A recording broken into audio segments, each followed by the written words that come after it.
Hello students, आज के lecture में हम औसत वेग और औसत चाल पर बात करेंगे। आई बात समझ में सभी को? ठीक, लास्ट टाइम पर अपन लोगों ने चाल और वेग के प्रकार पढ़े थे, जिसमें अपन लोगों ने असमान चाल, असमान वेग, समान चाल और समान वेग पर अपन लोगों ने क्या करी थी, बात करी थी। अब जो अपन को मेन डिस्कस करना है वो अपन को डिस्कस करना है औसत चाल, औसत वेग, और इसके साथ फिर अपन नेक्स्ट लेक्चर में डिस्कस करेंगे तात्क्षणिक चाल और तात्क्षणिक वेग। देखो, औसत चाल की अगर मैं बात, अब चाल हो तो दूरी बटा समय और वेग हो तो विस्थापन बटा समय। जब अपन बात करेंगे औसत वेग की, तो औसत वेग तो आप लोगों किस तरीके से इसको डिफाइन करोगे? औसत वेग को आप इस तरीके से परिभाषित करोगे कि आप लोगों के पास कुल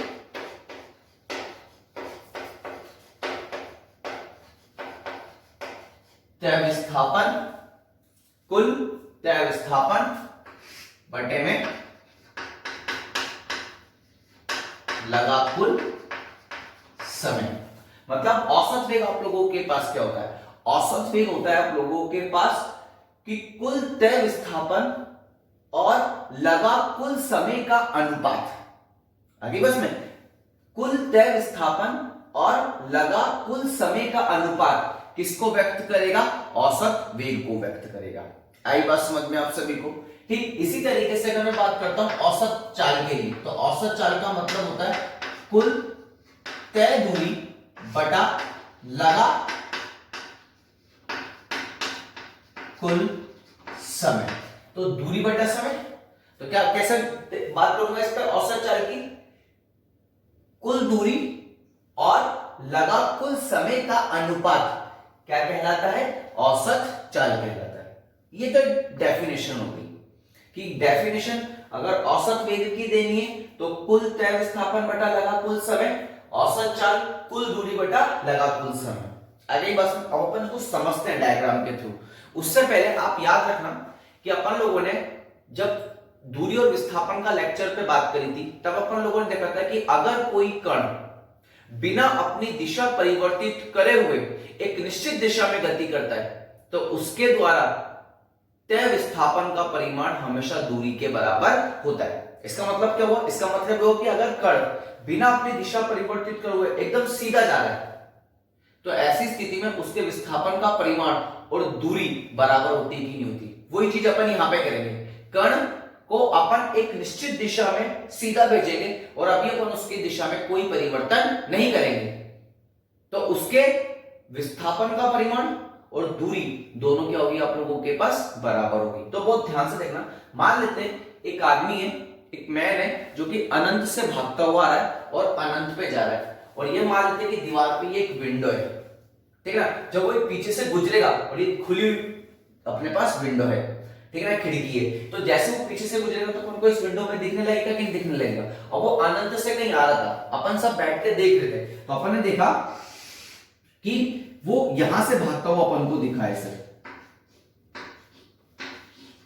जब ये अपन को भागता हुआ दिखा तो अपन ने सोचा कि अगर ये भाग रहा है और एक निश्चित दिशा में भाग रहा है, बिल्कुल सीधा इस तरीके से, बिल्कुल सीधा भाग रहा है इस तरीके से, तो अपन ने सोचा कि अगर ये बिल्कुल सीधा भाग रहा है तो क्यों ना अपन इसका औसत वेग और औसत चाल निकालें। अब देखो बिल्कुल सीधा भाग रहा है ना, कहीं दिशा परिवर्तित करी नहीं करी, मतलब इसके द्वारा तय विस्थापन का परिमाण और दूरी बराबर हुई, तो अपन ने इसका औसत वेग और औसत चाल निकाला है। तो बहुत ध्यान से देखना, अपन लोगों ने क्या करा, इसको बोल दिया एस एक्सिस और यहां पे इसको बोल दिया अपन लोगों ने वाई एक्सिस। अपन मान लेते हैं कि जब ये बिंदु ए पर आएगा तब अपन स्टार्ट करेंगे मापना इसका औसत वेग औसत चाल। तो ये एक तरीके से क्या हो जाएगा अपन लोगों के पास प्रारंभिक स्थिति, और अपन प्रारंभिक स्थिति और मान लेते हैं कि यहां पे आप लोगों के पास ये दूरी आप लोगों के पास कितनी है? x1। तो जैसे वो बिंदु ए पर पहुंचा अपन लोगों ने अपनी स्टॉप वॉच ऑन कर दी, तो टाइम कितना हुआ? t1। अभी भाग रहा है इधर की तरफ इस तरीके से, और जब जैसे ये बिंदु बी पर पहुंचा अपन ने स्टॉप वॉच को रोक दिया, टाइम कितना हो गया? t2। दो बिंदुओं के बीच बात कर लेते हैं अपन। तो ऐसी कंडीशन पे ये आप लोगों के पास एक तरीके से क्या हो जाएगी? ये हो जाएगी आप लोगों के पास अंतिम स्थिति। अब मूल बिंदु से ओरिजिन से दूरी कितनी हो गई यहां से यहां तक देखना हो आप लोग, ये दूरी होगी आप लोगों के पास टोटल x2। आगे बस में अपन ने कितने समय के लिए बात करी, t1 से लेके t2 तक। तो जो समय में परिवर्तन हुआ डेल्टा t, तो डेल्टा t बराबर कितना हो जाएगा आपके पास t2 माइनस t1, इतना समय लगा a से लेके b तक जाने में। तो जब वो a से b गया तो उसने कितना विस्थापन चला या कितनी दूरी चली, क्योंकि एकदम सीधा चल रहा है। तो अब देखो उसने यहां से यहां तक की तो दूरी चली, अब ये टोटल कितनी है यहां से लेके यहां तक x2 और ये x1, तो ये वाली दूरी आपके पास कितनी बचेगी x2 माइनस x1, और ये आप लोगों के पास डेल्टा x होगा कि होगा। तो उसने डेल्टा x दूरी तय करी डेल्टा t टाइम में, तो अब देखो सीधे पाथ में चल रहा है। अगर मैं परिमाण पे बात करूंगा, दिशा की बात करूंगा ही नहीं, तो ये तो बोलूंगा डेल्टा x दूरी चली डेल्टा t टाइम में, तो ये आपके पास क्या हो जाएगा औसत चाल। लेकिन साथ में दिशा की बात करूंगा तो डेल्टा x विस्थापन चला कितने टाइम में डेल्टा t टाइम में, तो आपके पास क्या हो जाएगा औसत वेग हो जाएगा। तो जब मैं यहां पर एक तरीके से औसत चाल पे बात करूंगा तो औसत चाल कितना हो जाएगा, कुल दूरी कितनी चली डेल्टा x अपॉन में डेल्टा t। तो ऐसी कंडीशन के लिए कितना हो जाएगा x2 माइनस x1 अपॉन में t2 माइनस t1। यहां पे कोई दिशा लगानी नहीं है, केवल परिमाण लिखना है। इसी तरीके से अगर मैं यहां पर अब v एवरेज लिखूंगा, साथ में दिशा भी लिखूंगा परिमाण के साथ साथ, तो इसको कैसे लिखूंगा डेल्टा x वेक्टर, कौन से अक्ष के अनुदिश जा रहा है, ऐसा अक्ष के अनुदिश जा रहा है कि नहीं जा रहा है, तो डेल्टा x वेक्टर अपॉन में डेल्टा t, तो ये कितना हो जाएगा x2 वेक्टर माइनस का x1 वेक्टर अपॉन में t2 माइनस t1, ये आप लोगों के पास आ जाएगा क्या औसत वेग। अब आप अगर दिशा हटा दोगे, केवल परिमाण पे बात करोगे, अगर परिमाण पे बात करोगे आप और दिशा हटा दोगे, तो देखो डेल्टा x अपॉन में डेल्टा t,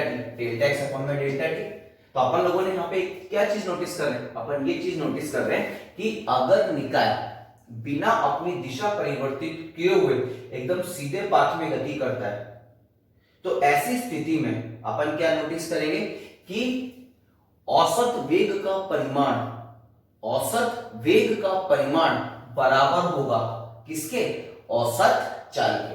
तो आप क्या पॉइंट लिखेंगे नोट डाल के, आप लोग लिखेंगे यदि कोई कण बिना अपनी दिशा परिवर्तित किए हुए एक निश्चित दिशा में गति करता है, तो औसत वेग का परिमाण किसके बराबर होगा, औसत वेग का परिमाण औसत चाल के बराबर होगा। आई बात समझ में आप सभी को। तो अब अब अपन जितने भी केसेस पे बात करेंगे ना, उसमें निकाय हमेशा एक सीधे पाथ में ही गति करेगा और बिना अपनी दिशा परिवर्तित किए हुए बिना गति करेगा। तो अगर वो बिल्कुल सीधे पाथ में गति कर रहा है और अपनी दिशा परिवर्तित नहीं कर रहा है, तो मैं वहां पर औसत चाल बोलूं या औसत वेग का परिमाण बोलूं, बात एक ही होगी। वापस सुनना, अगर निकाय बिना अपनी दिशा परिवर्तित किए हुए एक सीधे पाथ में गति कर रहा है, क्योंकि एक भी में गति तो सीधे पाथ में गति करेगा हमेशा, तो ऐसी स्थिति में चाहे अपन औसत चाल बोले या औसत वेग का परिमाण बोले, बात हमेशा एक ही होगी। तो इस तरीके से अपन औसत वेग को व्यक्त करते हैं और इस तरीके से अपन औसत चाल को क्या करते हैं, व्यक्त करते हैं। आई बात समझ में, देखो जल्दी से इसको, फिर अपन केसेस पे बात करेंगे कि अलग अलग केस के लिए अपन किस किस तरीके से औसत वेग का परिमाण निकालेंगे। अगर मैं औसत वेग का परिमाण निकालूंगा तो इसका मतलब मैं किस पे बात कर रहा हूं, अपने आप ही औसत चाल पे बात कर रहा हूं। ठीक है, देखो जल्दी इसको फटाफट से, फिर अपन केस सॉल्व करते हैं।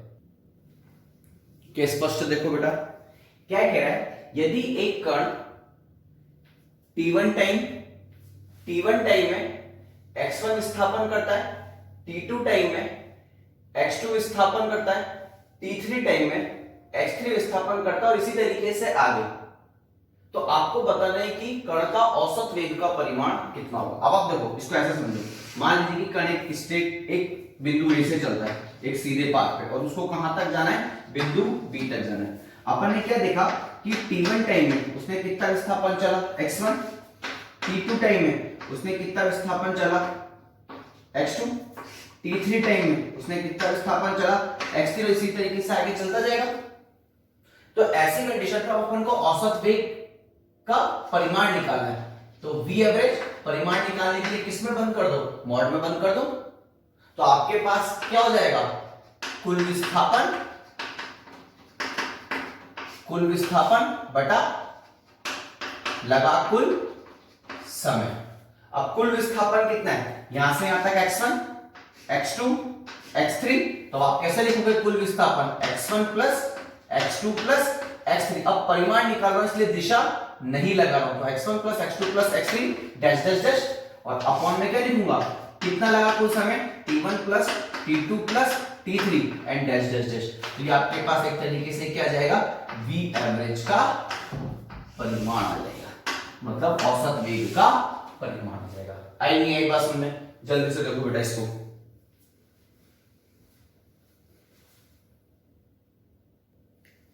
अगला केस देखो बेटा, अगले केस में क्या कह रहा है कि यदि एक कण t1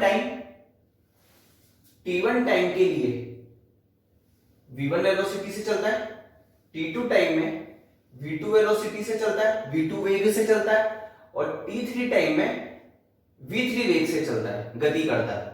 तो आपको बताना है कि कण का औसत वेग का परिमाण कितना होगा। तो इसको डायग्राम से समझते हैं अपन पहले। देखना, मान लीजिए कि कोई कण A से B जा रहा है, ठीक है, इस तरीके से। अब अपन ने क्या देखा कि वो t1 टाइम जो होता है आपके पास, चाहे जितना भी समय हो, t1 टाइम तक वो v1 वेग से चला, t2 टाइम में वो v2 से चला, t3 टाइम में वो v3 से चला, और इसी तरीके से आगे। तो आपको बताना है कि औसत वेग का परिमाण कितना होगा, ठीक है। तो औसत वेग का परिमाण कितना होगा, तब अब कण एक सीधे पाथ में गति कर रहा है। अब आप चाहे इसको औसत वेग का परिमाण बोलो या फिर औसत चाल बोलो, बातें की अगले क्वेश्चन में औसत वेग बोलो या औसत चाल बोलो, बातें की। अब आपको ध्यान से देखना, अगर मैं यहां पे बात करता हूं तो आपके पास औसत वेग क्या होता है, औसत वेग होता है कुल विस्थापन बटे लगा कुल समय। अब देखो समय तो आपको दे रखा है कितना, t1 plus t2 plus t3 and dash dash, ठीक है। लेकिन आपको विस्थापन तो दे ही नहीं रखा है, यहाँ पे आपको v और t दे रखा है बस। तो अब आपको ध्यान से देखना, आप सबको पता होता है वेग बराबर होता है विस्थापन बटे में समय, होता है कि नहीं होता है। तो यहां से विस्थापन बराबर कितना हो जाएगा, तो t को जब मल्टीप्लाई कर दो तो v इंटू टी हो जाएगा कि नहीं हो जाएगा। अगर नहीं दे रखा तो अपन निकाल सकते हैं ना। तो विस्थापन बराबर कितना हो जाएगा, वेग इंटू समय, v इंटू टी। तो आप बहुत ध्यान से देखना, अपन मान लेते हैं, बहुत ध्यान से देखना आप कि v1 वेग से चल रहा है कितने समय के लिए, t1 समय के लिए। v1 वेग से चल रहा है t1 समय के लिए, तो कितना विस्थापन तय करेगा, x1। v2 वेग से चल रहा है t2 समय के लिए, तो कितना विस्थापन चलेगा, x2, और इसी तरीके से x3। अब x1 v इंटू टी, तो यहाँ पे v1 t1, तो ये हो जाएगा v1 t1, तो यहाँ पर कितना हो जाएगा v2 t2, तो यहाँ पे कितना हो जाएगा v3 t3। तो अब आपके पास विस्थापन कितना हो गया, कुल विस्थापन x1 plus x2 plus x3 and dash dash dash. अब आपको पता होता है कि विस्थापन अपन ने माना है x1 x2 x3 अपन ने माना है, तो हटाना पड़ेगा। अब x1 का मान कितना है, x1 का मान है v1 t1। तो क्योंकि देखो आपको जो दिया है केस में वो v और t दिया है, तो आंसर भी किस में आएगा, v और t में आएगा। तो अब देखना x1 की जगह आप क्या लिख दोगे, x1 की जगह आप लिख दोगे v1 t1 plus v2 t2 plus v3 t3 and dash dash dash. आई बस में, और नीचे क्या लिखोगे आप लोग, t1 plus t2 plus t3 and dash dash. ये आप लोगों के पास एक तरीके से क्या निकल के आ जाएगा, v एवरेज का परिमाण निकल के आ जाएगा। आई नहीं आई बस में। तो इस तरीके से अपन यहाँ पर औसत वेग निकालेंगे। आई बस में, देखो जल्दी से इसको एक बार।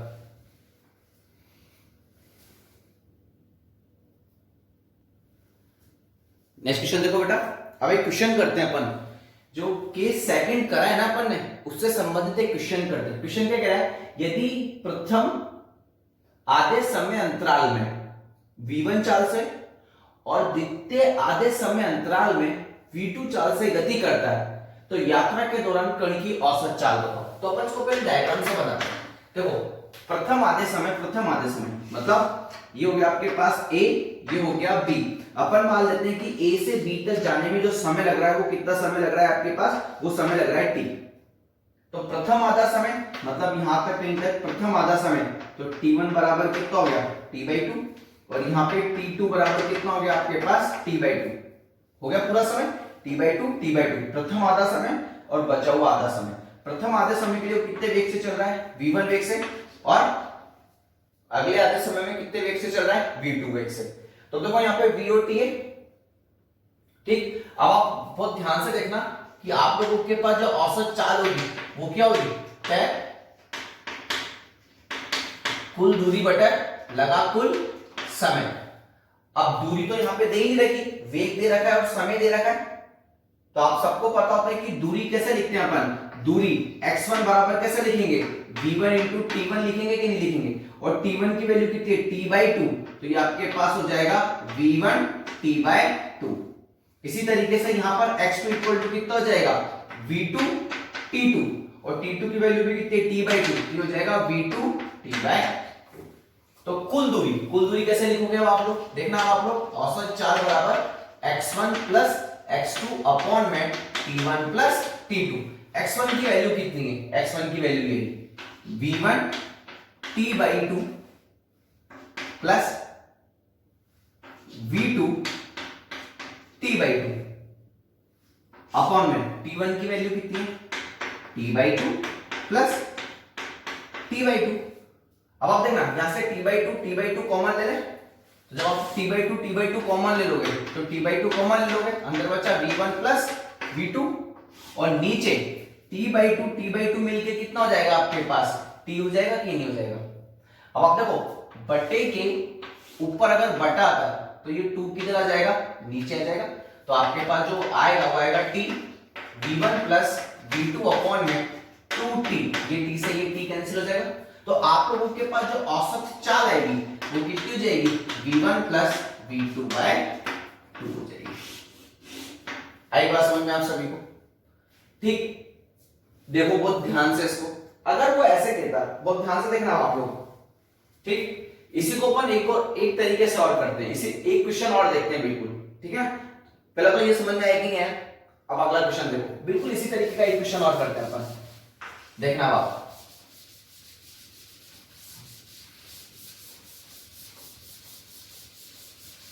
देखो आप मान लेते हैं कि वो A से B जा रहा है, A से B जा रहा है, कितना समय लगता है टोटल t समय लगता है। अब अपन देखते हैं, अब मैं t1 इक्वल टू ले लेता हूं t/3, तो फिर t2 इक्वल टू ले लेता हूं t/3, और t3 इक्वल टू ले लेता हूं t/3।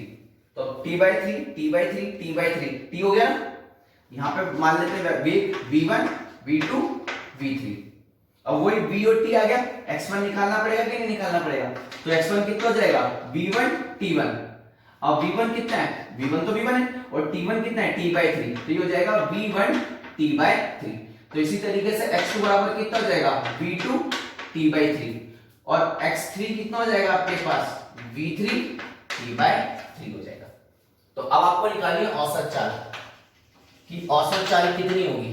तो आप सबको पता होता है कि औसत चाल का फॉर्मूला कितना होता है, औसत चाल बराबर होता है कुल तय दूरी बटे लगा कुल समय। तो ऐसी कंडीशन पे कुल दूरी कितनी, x1 plus x2 plus x3 upon में t1 plus t2 plus t3।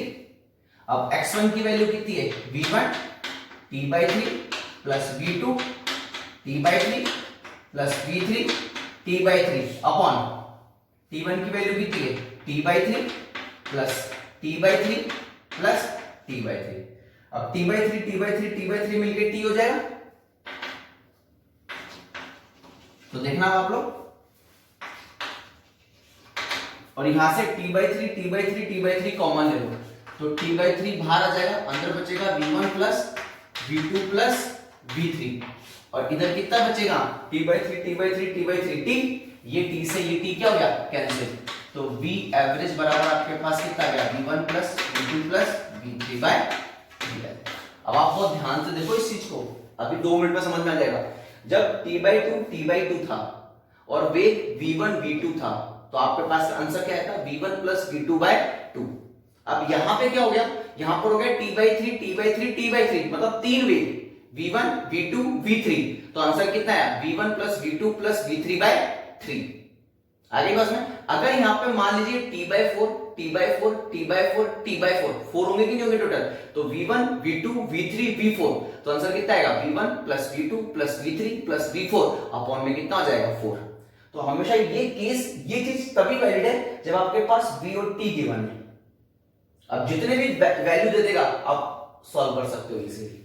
आगे बात समझे, देखो जल्दी से एक बार इसको।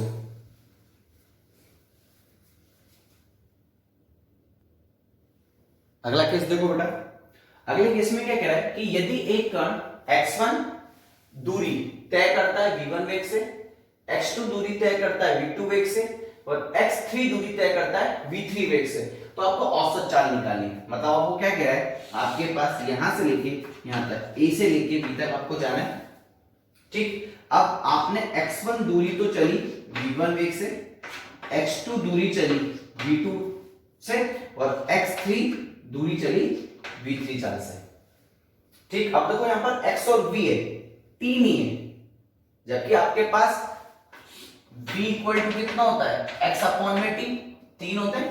अब आपको दो चीज दे दी, v और x दे दी। अब आपको क्या निकालना है, t। तो t इक्वल टू कितना हो जाएगा आपके पास, t इक्वल टू हो जाएगा x अपॉन में v। तो आपको क्या निकालना है, औसत चाल। तो औसत चाल बराबर आपके पास क्या हो जाएगी, कुल दूरी बटा लगा कुल समय। तो अपन मान लेते हैं कि v1 चाल से x1 दूरी तय करने में कितना समय लगेगा, t1। v2 चाल से x2 दूरी तय करने में कितना समय लगा, t2। और यहां पे कितना समय लगेगा, t3। तो अब t की वैल्यू अब माना है अपन ने, तो इसकी वैल्यू रखनी पड़ेगी। तो t इक्वल टू कितना है, x अपॉन में v। तो यहां पे कितना हो जाएगा, x1 अपॉन में v1, यहां पे कितना हो जाएगा, x2 अपॉन में v2 और यहां पे कितना हो जाएगा, x3 अपॉन में v3। आगे बस में तो आपको ध्यान से देखना। तो v एवरेज कुल दूरी कितनी हो जाएगी, x1 plus x2 plus x3, ये तो दिया हुआ है इसलिए वैसा का वैसे रखेंगे, अपॉन में कितना हो जाएगा, t1 plus t2 plus t3। अब देखो t1 t2 t3 अपन ने माना है तो हटाना पड़ेगा। तो आप लोगों के पास v एवरेज कितना आ जाएगा, यह आ जाएगा x1 plus x2 plus x3 upon में कितना हो जाएगा, x1 v1 plus x2 v2 plus x3 upon में v3। ये औसत चाल का परिमाण आ गया आप लोगों के पास। आगे बात समझ आप सभी को, ठीक। तो ये सारी चीजें बेटा, ये जो भी है लेक्चर, इसी से आप लोगों को नोट करना है, मतलब ठीक है ना। ये अपन पूरा कंप्लीट कर रहे हैं, पूरा नोट वोट यहीं पर ही कंप्लीट कर रहे हैं अपन, ठीक है ना। आगे बात समझ आप सभी को, कोई डाउट है क्या। अब अपन इससे रिलेटेड एक क्वेश्चन करते हैं, तो क्वेश्चन देखना, पहले इसको देखो आप एक बार।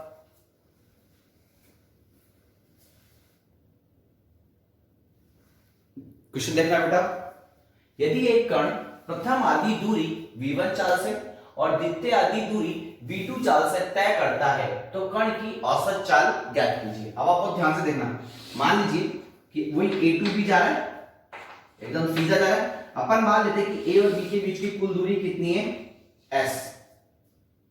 तो अब प्रथम आधी दूरी मतलब s/2, ये तो x1 हो गया ना, और कितने वेग से चल रहा है, v1 वेग से। और द्वितीय आधी दूरी मतलब x2 कितने वेग से चल रहा है, v2 वेग से। तो अब आपको निकालिए औसत चाल। तो औसत चाल बराबर वही कुल दूरी बटे लगा कुल समय। अब कुल दूरी तो कितनी हो गई आप लोगों के पास, x1 प्लस x2, समय तो दे ही लगा। तो अपन मान लेते ना कि v1 चाल से x1 दूरी तय करने में कितना टाइम लगा, t1, यहां पे कितना टाइम लगा, t2। अब t1 कितना होता है, x1 अपॉन में v1। अब x1 कितना है यहां पर, s/2, तो ये हो जाएगा s/2 अपॉन में v1। अब बटे के ऊपर अगर कोई बट आता है तो वो चीज लौट के नीचे जाएगी, तो ये कितना जाएगा, s अपॉन में 2v1। तो यहां पर कितना हो जाएगा, s अपॉन में 2v2 हो जाएगा कि नहीं हो जाएगा। तो वैल्यू पुट करो यहाँ पे t1 प्लस t2। अब x1 की वैल्यू कितनी है, s/2 plus s/2 upon t1 की वैल्यू कितनी है, s अपॉन में 2v1 प्लस s अपॉन में 2v2। अब देखो s/2 आधा आधा मिलके एक हो जाएगा आपके पास, ऊपर तो जाएगा आप लोगों के पास s और अपॉन में कितना हो जाएगा, देखो s/2 बाहर ले लो, ये s/2 बाहर ले लिया, अंदर कितना बचा 1 अपॉन में v1 1 अपॉन में v2, तो हो जाएगा 1 अपॉन में v1 प्लस 1 अपॉन में v2। आगे बस में अब देखो s से s कैंसिल हो गया, तो अब आपके पास क्या आ जाएगा, देखना अब आपके पास आ जाएगा 1 अपॉन में 1/2 बचा यहाँ पे, क्योंकि ये भी s चला गया ये भी s, तो 1/2 और यहाँ पर देखना 1 अपॉन में v1 प्लस 1 अपॉन में v2, तो एलसीएम कितना जाएगा v1 v2। अब v1 से v1 गया, v2 बचा तो चला जाएगा v2 प्लस v1।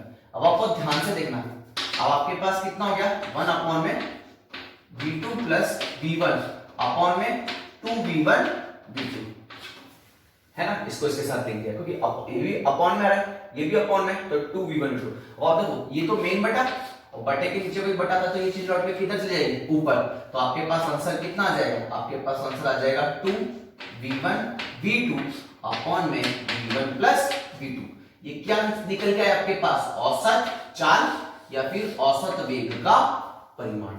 आई बात समझ। तो इस तरीके से अपन लोग औसत वेग की क्या करते हैं बेटा, औसत वेग के परिमाण या औसत चाल क्या करते हैं अपन लोग ज्ञात करते हैं। तो आपको ये पूरा कंप्लीट लेक्चर देखना है और साथ ही साथ लेक्चर देखते देखते ही आप लोगों को इसी से आप लोगों को नोट्स क्या करने हैं बेटा, कंप्लीट करने हैं। आई बात समझ में, देखो जल्दी से इसको।